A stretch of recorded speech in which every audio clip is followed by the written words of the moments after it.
Nous sommes, à juste titre, considérés comme la puissance la plus forte du Moyen-Orient. Nous avons écrasé l'axe iranien.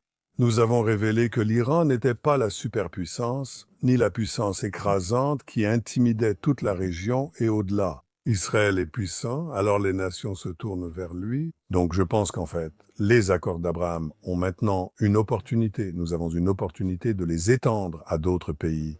Et ne faites pas attention au bruit de surface.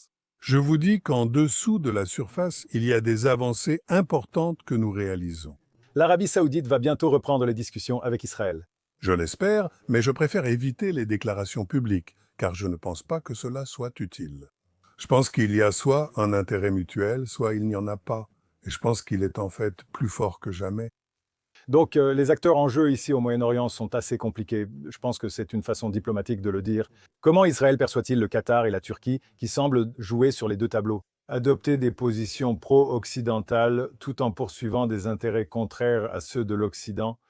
Je pense qu'ils doivent être confrontés à cette question. Vous savez, êtes-vous de notre côté ou non? Aujourd'hui, les nations ont des intérêts parfois contradictoires, mais il ne faut pas céder à la naïveté. Ayez-les avec vous, sinon sachez à qui vous avez affaire. Dans ces pays, c'est certain, la Turquie a été très opposée. C'est un euphémisme.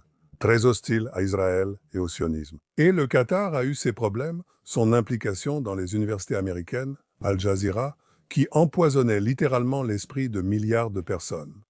Et je l'ai dit aux Qataris, j'ai dit « J'apprécie votre aide pour la libération des otages. Mais je reconnais aussi les choses qui nous préoccupent beaucoup.